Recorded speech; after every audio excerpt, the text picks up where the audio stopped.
ప్రభునామానికే మహిమ కలుగును గాక. కూడి వచ్చిన మీ అందరికీ కర్మిల ఆత్మీయ సహవాస సంఘ విశ్వాసులందరికీ మన ప్రభువును ఆయన ప్రియ కుమారుడునైన యేసుక్రీస్తు వారి శ్రేష్టమైన నామంలో శుభములు మరియు అందరికీ వందనాలు. 66వ కీర్తన మనం ధ్యానం చేసుకుందాం. కీర్తన 66. ఈ కీర్తన ఎవరు రాశారో తెలియదు. సన్హెరీబు యెరూషలేమును విడిచి వెళ్ళిన తర్వాత హిజ్కియా రాజు ఈ కీర్తన రాసి ఉండవచ్చు అనేది కొందరి అభిప్రాయం. ఈ కీర్తన మూలాలు చరిత్రలో ఉంటే దాని కొమ్మలు ప్రవచనంలో ఉన్నాయి. క్రీస్తు యొక్క 1000 ఏండ్ల పాలన ఇందులో ఉండే ప్రాముఖ్యమైన అంశం. దీని ముందు కీర్తన, దీని తర్వాత 2 కీర్తనలు అంటే 65, 66, 67, 68 కీర్తనలు కలిపి రాబోయే స్వర్ణ యుగానికి ప్రవచనాత్మక సందేశాన్ని ఇస్తున్నాయి. ఈ సంతోషకరమైన కీర్తనలో ఇశ్రాయేలీల చరిత్ర, వారి భవిష్యత్తు 2 కలగలిసి ఈ కీర్తనలో మనకు కనిపిస్తాయి. మొదటి 4 వచనాల్లో సంతోషంగా ఉండేటువంటి మనిషి మనం చూస్తాం. హిజ్కియా దినాల్లో వచ్చిన విడుదల వంటిది దేశానికి, వ్యక్తిగత జీవితానికి వస్తే ఏ మనిషి అయినా కూడా సంతోషంగానే ఉంటాడు. హిజ్కియా భయంకరమైనటువంటి వ్యాధి నుండి స్వస్థపరచబడ్డాడు. భయంకరుడైనటువంటి సన్హెరీబు అనే రాజు దాడి నుండి దేశం విడిపించబడింది.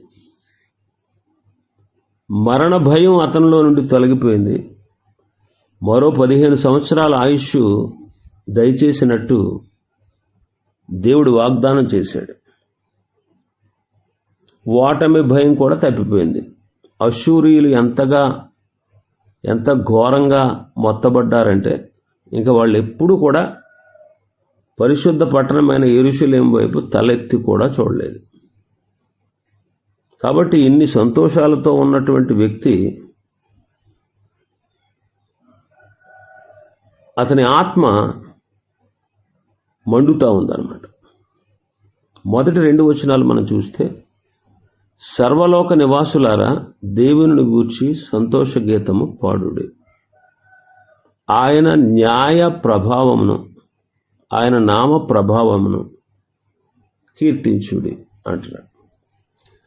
ఇక్కడ పాట పాడడానికి సర్వలోకము పిలువబడతా ఉంది. ఈ దినాల్లో కూడా ఒక పాట వినబడతా ఉంది. ఏంటంటే యుద్ధము, వేదన, ఆకలి, అబద్ధ బోధలు అనే పాట వినబడతా ఉంది. ప్రతిరోజు కూడా ప్రస్తుత జనాభాకు 3 నుండి 4 వేల మంది కలపబడతారు.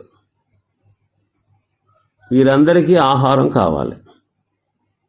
ప్రతి సంవత్సరం 74 మిలియన్ల జనాభా పెరుగుతూ ఉన్నారు. ప్రపంచంలో సాగు చేయదగ్గ భూమి అంతా పంటలు పండిస్తున్నారు. 4 బిలియన్ల ప్రజలు పేద దేశాల్లో ఉన్నారు. ప్రతి సెకనుకు 2-3 శిశువులు జన్మిస్తున్నారు. అంటే ఆహారం కోసం నిరంతర పోరాటం జరుగుతూనే ఉంటుంది. చాలామందికి నిజమైన ఆకలి అంటే ఏంటో తెలియదు. నేషనల్ జియోగ్రఫీ వారు నిజమైన పేదరికం అంటే ఏంటో కొన్ని ఫోటోలు, బొమ్మలు చూపించారు.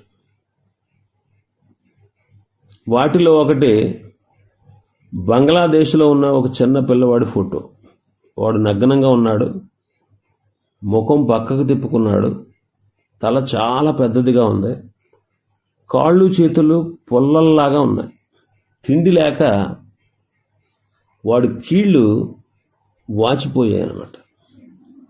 ఎముకలు బయటికి పొడుచుకుని వస్తున్నాయి. తన చేతిలో ఉన్న రేకు డబ్బాను ఆ పక్కనే ఉన్నటువంటి బియ్యం బస్తా వైపు చాపుతున్నాడు. ఇక్కడ చూడండి, $3 బిలియన్ మంది పేదరికంలో మ్రగ్గిపోతూ ఉన్నారు. వాళ్ళకి సరిపోయినంత ఆహారం దొరకట్లేదు. కరువు అనేది ప్రపంచ సమస్యల్లో ఒకటి మాత్రమే. యుద్ధాలు, వ్యాధులు, దుష్టత్వం ఇవన్నీ కలిసి ప్రపంచ సమస్యలుగా మారుతూ ఉన్నాయి. దీనికి ఒక పరిష్కారం కావాలి. మరి ఇప్పుడు ఇది ఎప్పుడు పరిష్కారం అవుతుంది అని మనం చూస్తే 3-4 వచనాల్లో ఇది 1000 ఏండ్ల పాలనను గూర్చినటువంటి దర్శనం అన్నమాట. అష్షూరు వారి సమస్య తీరిపోయిందని వారు ఎంతో సంతోషంగా పాటలు పాడి ఉండొచ్చు. అయితే క్రీస్తు పరిపాలనా కాలం అద్భుతంగా ఉండబోతుంది.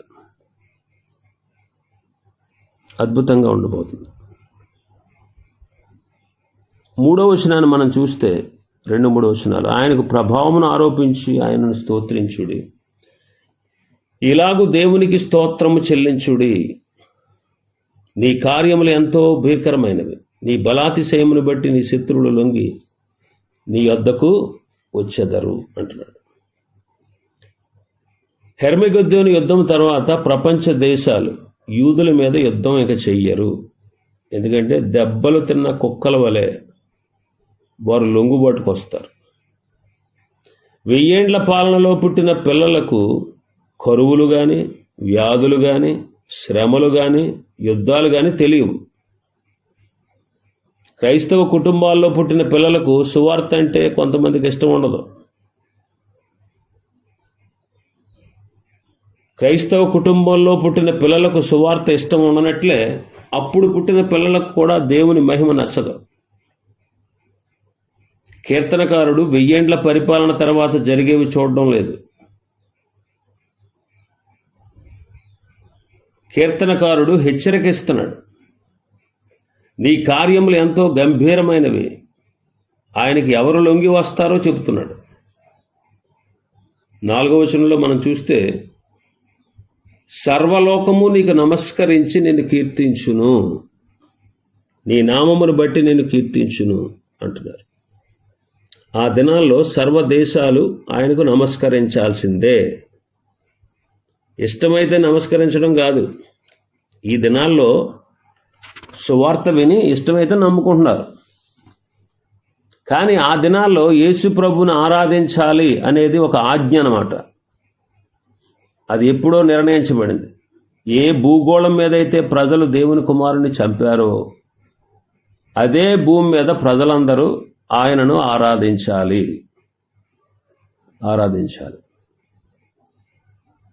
5వ వచనం నుంచి 12వ వచనం వరకు దీనులైన వారు ఆయన బలాన్ని, గొప్పతనాన్ని అంగీకరించడం కీర్తనకారుడు చూస్తున్నాడు. ఇక్కడ కీర్తనకారుడు 3 విషయాలు వారు ఎదుటి పెడుతున్నాడు.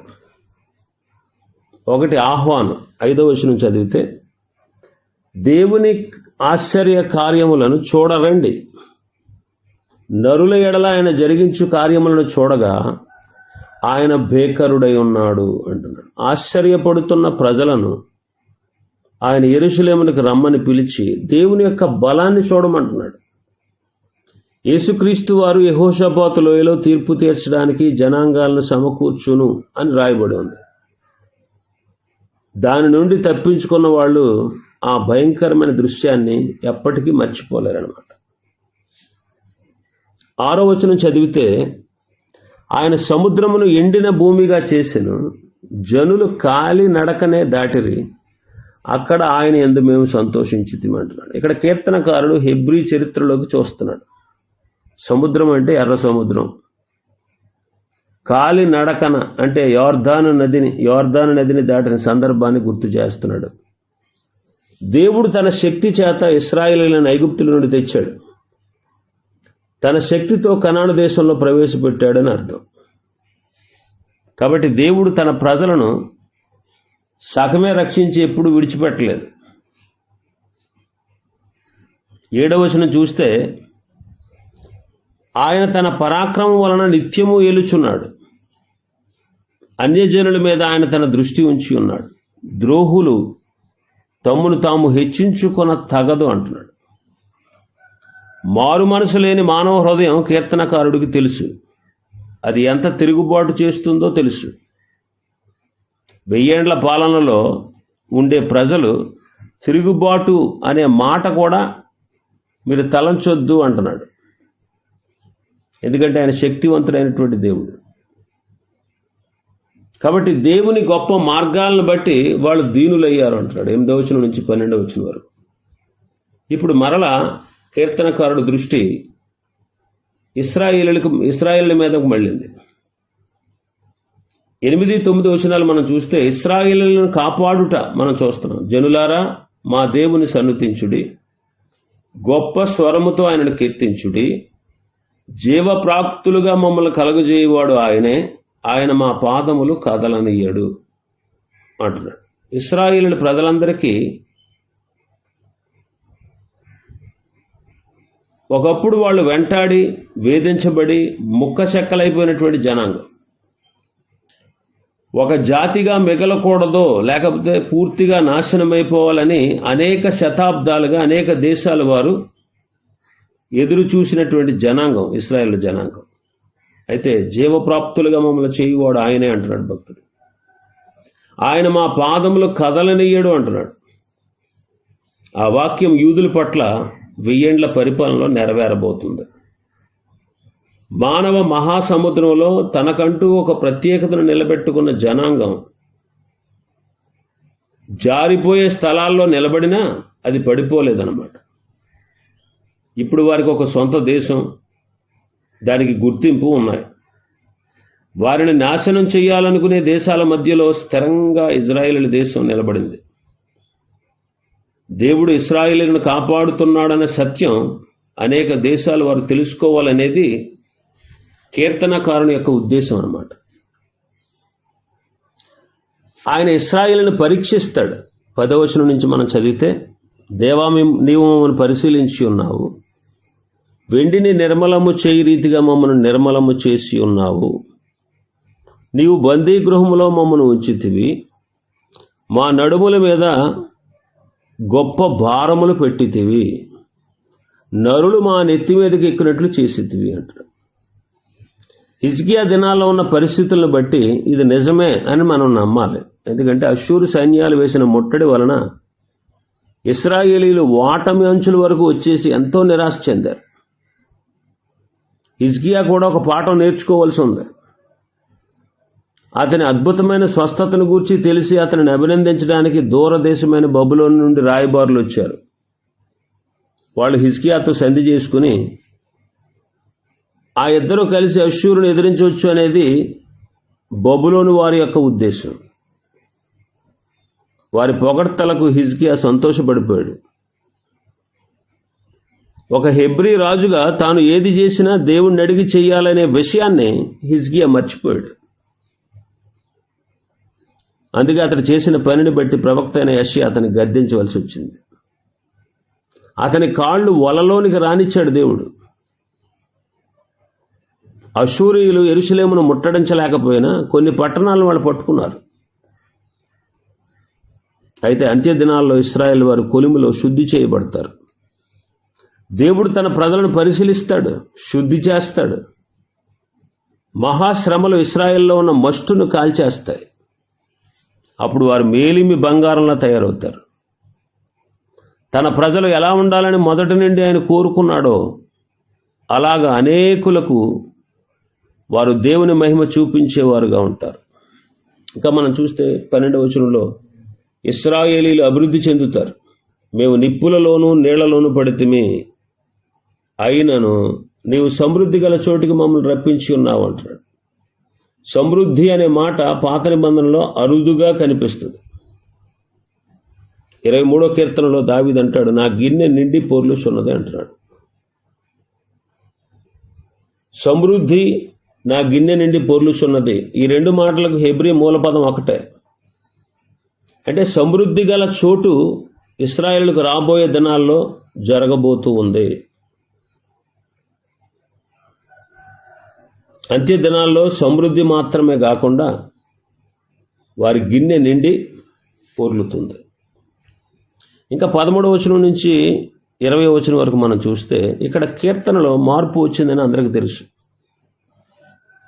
ఒక వ్యక్తి వేదిక మీద కనబడుతున్నాడు. చరిత్ర ప్రకారం చూస్తే ఆ వ్యక్తి హిజ్కియాయే. ఒక దేశాధినేతగా ప్రజల అధిపతిగా నిలబడ్డాడు. దేవుని మందిరానికి వెళ్ళి దేశం యొక్క క్లిష్ట సమయంలో దేశం తరపున అతడు మ్రొక్కిన మ్రొక్కుబడులు, ప్రతిజ్ఞలు, వాగ్దానాలు నెరవేరుస్తున్నాడు. అష్షూరు చేతి నుండి పొందిన అద్భుతమైన విడుదలకు ప్రతిగా నిజమైన స్ఫూర్తితో ఈ కీర్తన పాడుతున్నాడు. దేవుడిచ్చినటువంటి గొప్ప విజయాన్ని బట్టి ఆయన సన్నిధిలో మనం ఎలా ప్రవర్తించాలో కీర్తనకారుడు తెలియజేస్తున్నాడు. మొదటిది అతని నమ్మకత్వం. 13వ వచనం నుంచి 15వ వచనం వరకు మనం చూస్తే దేవుడు అందరికీ ఇటువంటి అద్భుతమైన విజయాలు ఇవ్వడు. కష్ట సమయంలో దేవుని మీద భారాన్ని వేసి మనం ఆయన మీద ఆనుకుంటాం. పరిస్థితులు చెక్కబడగానే మనం ఆయన మార్గం నుండి తొలగిపోతాం. మనం అందరం కూడా అలాగే చేస్తాం. కుక్కను చూడండి, గొలుసీపి విడిచిపెట్టగానే కొన్నిసార్లు యజమాని మాట కూడా లెక్క చేయకుండా అటు ఇటు పరిగెడతా ఉంటాం. కానీ హిజ్కియా అలాంటి వాడు కాదు. అతని నమ్మకత్వాన్ని చాటుకున్నాడు. అతని తీర్మానం ఏంటంటే 13వ వచనంలో, దహన బలులు తీసుకొని నేను నీ మందిరంలోనికి వస్తాను. అతని తీర్మానం అన్నమాట అది. మన మొక్కుబడులు దేవుణ్ణి ప్రభావితం చేయలేవు, కానీ మన ప్రార్థన ప్రభావితం చేస్తుంది. దేవా ఇది చేస్తాం, అది చేస్తాం అని మనం ఎన్ని వాగ్దానాలు చేసినా దేవుడు కరిగిపోవడం. మనం దేవుణ్ణి ప్రలోభపెట్టలేం. మొక్కుబడులు అనేవి ఇష్టపూర్వకంగా చేసేవి, వాటిని దేవుడు అడగలేదు.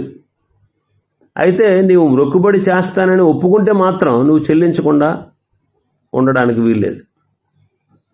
వాటిని గూర్చిన వివరణ లేవీకాండంలో ఉంది. నీవు వాటిని చెల్లించకుండా ఉండకూడదు, లేకపోతే నువ్వు అపరాధి అవుతావు అంటాడు. ఇక్కడ నేను నా మొక్కుబడులను చెల్లిస్తాను అంటున్నాడు. యోనా కూడా మత్స్యపు కడుపులో ఉండి మొక్కుబడి చేసుకున్నాడు. ఇంకా 14వ వచనంలో మనం చూస్తే, నాకు శ్రమ కలిగినప్పుడు నా పెదవులు పలికిన మొక్కుబడులు చెల్లించేదను, నా నోరు వచించిన మొక్కుబడులు నేను నీకు చెల్లించేదను అంటున్నాడు. కృతజ్ఞత లేకపోవడం అనేది మహాఘోరమైన పాపం. అది మానవ హృదయంలో సహజంగానే ఉంటుంది.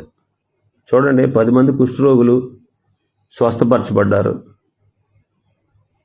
అయితే ఒక్క సమరయుడు మాత్రమే కృతజ్ఞతాస్తుతులు చెల్లించడానికి తిరిగి వచ్చాడు. 15వ వచనం చూస్తే, బాధ్యత కలిగిన వాడు పొట్టేళ్లను, ధూపమును, క్రొవ్విన గొర్రెలను తీసుకొని నీకు దహన బలులు అర్పించేదను, ఎద్దులను, పోతు మేకలను అర్పించేది. సాధారణంగా ప్రజలు పొట్టేళ్లను దహన బలిగా అర్పించరు. ప్రధాన యాజకుడు కానీ దేశాధినేత కానీ తన ప్రజల తరపున నిలబడి ఆ అర్పణ అర్పించవచ్చు. కాబట్టి ఇటువంటి అర్పణ అర్పిస్తాను అంటున్నాడు. కాబట్టి అతడు దేశాధికారి అయి ఉండాలి. అతడే హిజ్కియా. ప్రజలను సమకూర్చి దేవుని మందిరానికి వెళుతున్నాడు అన్నమాట. ఇంకా 16వ వచనం నుంచి 20వ వచనం వరకు అతని సాక్ష్యాన్ని చూస్తున్నాం. ఇది అద్భుతమైన సాక్ష్యం. దేవుడు ఒక మహా అద్భుత కార్యాన్ని చేశాడు కాబట్టి దానిని ప్రపంచానికి చాటి చెప్పాలనేటువంటి ఆశ అన్నమాట ఇక్కడ భక్తునికి. 16వ వచనం మనం చదివితే, దేవుని యందు భయభక్తులు గలవారులారా, మీరందరూ వచ్చి ఆలకించుడి, ఆయన నా కొరకు చేసిన కార్యమును నేను వినిపించేదను. పాత నిబంధనలోని చరిత్ర గ్రంథాల్లో మనం చూసినప్పుడు దేవుడు వ్యక్తిగతంగా హిజ్కియాకు స్వస్థత ఇచ్చాడు. అతని రాజ్యపరంగా చూస్తే శత్రుదాడి నుండి అద్భుతంగా కాపాడాడు. హిజ్కియా ఆత్మకు దేవుడు ధైర్యాన్ని ఇచ్చాడు. అతని విశ్వాసాన్ని దేవుడు బలపరిచాడు. అతని నిరీక్షణను ఎక్కువ చేసి, అతని ప్రేమను లోతు చేసి, అతని సంతోషాన్ని రెట్టింపు చేసి, సమస్త జ్ఞానమునకు మించిన దేవుని సమాధానాన్ని అతనికి దేవుడు దయచేశాడు. మనకు వచ్చే ప్రతి సమస్య వెనక ఉన్న ఉద్దేశం కూడా ఇదే.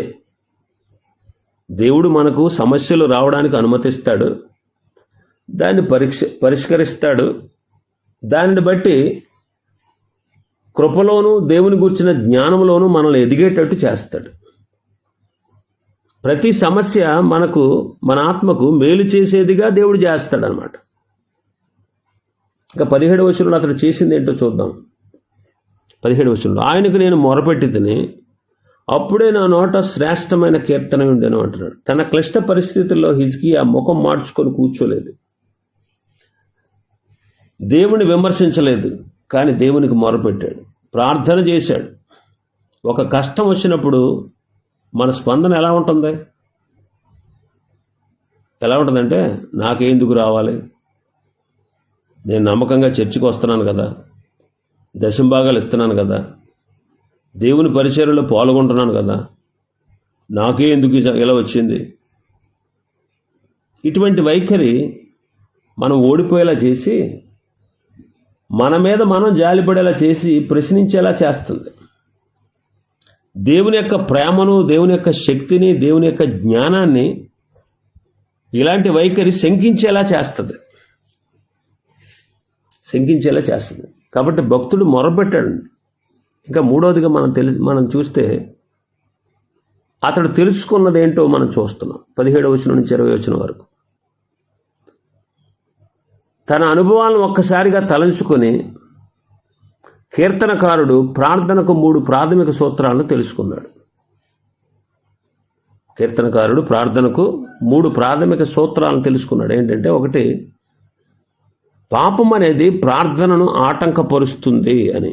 18వ వచనం చదివితే, నా హృదయంలో నేను పాపమును లక్ష్యము చేసిన ఎడల ప్రభువు నా మనవి వినకపోవును.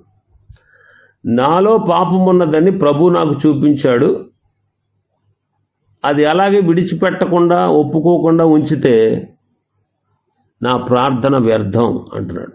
కాబట్టి ప్రార్థనకు పాపం ఆటంకాన్ని కలిగిస్తుంది అని తెలుసుకున్నాడు.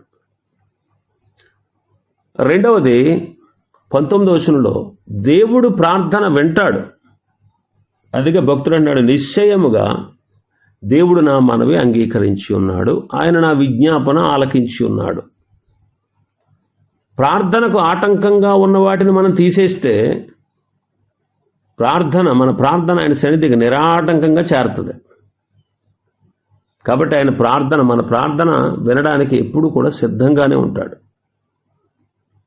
ప్రార్థనకు ఆటంకంగా ఉన్న వారిని తీసేసుకుని ప్రార్థన చేస్తే ప్రార్థన ఆయన సన్నిధికి నిరాటంకంగా వెళ్ళిపోతుంది అనమాట. మూడవది,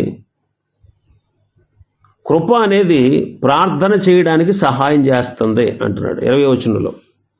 దేవుడు నా ప్రార్థనను త్రోసివేయలేదు, నా యొద్ద నుండి తన కృపను తొలగింపలేదు, ఆయన సన్నుతింపబడును గాక అంటున్నాడు. దేవుడు మానవాళితో వ్యవహరించే ప్రతి విషయంలోనూ ఆయన కృపను ప్రాథమిక సూత్రంగా తీసుకొని కార్యాలు చేస్తాడు. అందుకే కృపచేతనే రక్షణ, కృపచేతనే మనకు కాపుదల, కృపచేతనే మనకు ఆశీర్వాదం. కృపచేతనే ఏది చేసినా, చివరకు దేవుడు మనల్ని శిక్షించినా అది కూడా కృపాసూత్రమును బట్టి మాత్రమే చేస్తాడు. అటువంటి కృప కొరకు మనం దేవునికి వందనాలు చెల్లించాలి. ఇది ఈ అధ్యాయంలో ఉన్నటువంటి విషయాలు. ప్రభు చిత్తమైతే మరొక అధ్యాయాన్ని రేపటి దినం మనం ప్రారంభించుకుందాం. దేవుడి వర్తమాన వాక్యాన్ని మన వెనుకడిలో ఆశీర్వదించును గాక. ఆమేన్.